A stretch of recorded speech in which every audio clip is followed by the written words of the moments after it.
नमस्कार मित्रांनो, आता आपण आलेलो आहोत योगेश भाऊंकडे. यांचे घर अगोदर होते हरिविठ्ठल नगरला. नंतर मग ते नवीन घरात राहायला आले. तर त्यांनी ही दशमाता बसवली. तर ते दशमातेचं दर्शन घेण्यासाठी आपण इथे आलो आहोत. तर त्यांची कशा प्रकारे कायापालट केला दशमाताने, हे आपल्याला त्यांच्या शब्दातच सांगतील.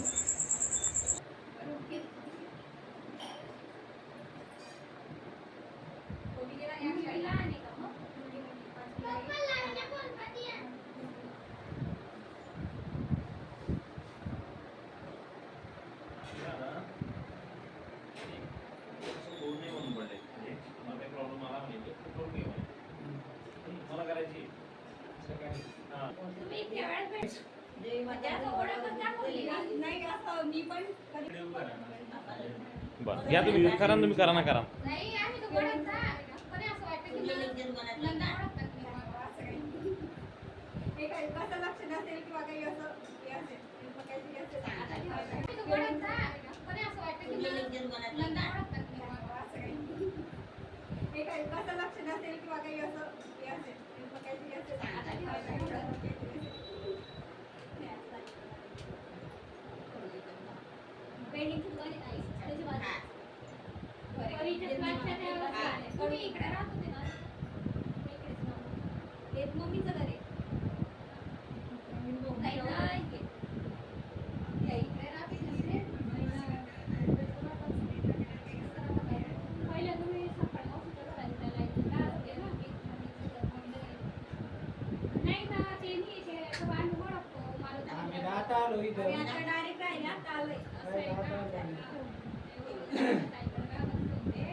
हे आहेत योगेश भाऊ.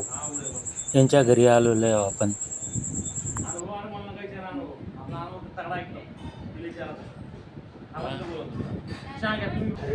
तुमचं नाव काय? माझं नाव मीनाक्षी योगेश भाऊ. आम्ही हरिविठ्ठल नगर मध्ये राहत होतो, महादेव मंदिराच्या मागच्या साईडला. तिथं आम्ही म्हणजे माझं लग्नाला 10 वर्ष झाले आता. 10 वर्ष म्हणजे तिथं त्यांनी 7-8 वर्ष देवी बसवली आमच्या घरासमोर. तर तिथं आम्ही त्यांना भरपूर ठिकाणी अनुभव आला. तिथं देवी बसवली होती, त्यांनी मांडलेलं. तर आम्ही पण आमच्या मनातली इथं सांगत होती. तिथं आमचं घर पार्टिशनचं होतं. आम्ही बोललो होते की आमचं घर बांधलं नवीन ह्या वर्षी, तर आम्ही देवीला अनुभव असं सांगितलं होतं आम्ही. तर मग आमची इच्छा पूर्ण झाली. आम्ही देवीला घरी आणलं. दादू आणि मग तुम्ही केव्हा आले होते इकडे? मला 7-8 महिने झाले. 7-8 महिने म्हणजे पहिलंच वर्ष आहे. पहिलंच वर्ष. मग आता ह्या देवीची किती वेळेस आरती होती? देवीची 3 वेळेस आरती करावी लागते. सकाळी 8ला, दुपारी 12ला आणि परत रात्री 8ला. आणि मग जेवण वगैरे देवीचं जेवण आपण जे फराळाचं करतो ते म्हणजे फळं खातात. आम्ही उपासाला तेच फळं मी देवीला दुपारी टायमाला ठेवतो. आणि नंतर जो स्वयंपाक बनवलेला असतो तो स्वयंपाक देवीला नैवेद्य दाखवतो. आणि किती दिवस उपास असतो तो 10 दिवसाचा उपास आहे.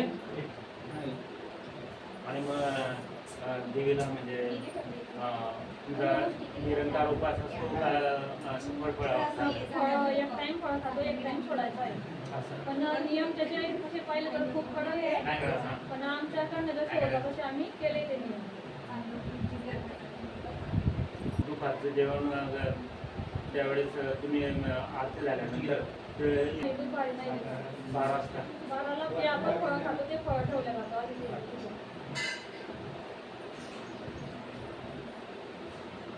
ह्या प्रकारचे तुमचे अनुभव आहे. लाईक करा, कमेंट्स करा, शेअर करा आणि सबस्क्राईब करा. ओके, पुन्हा भेटू पुढच्या व्हिडिओ.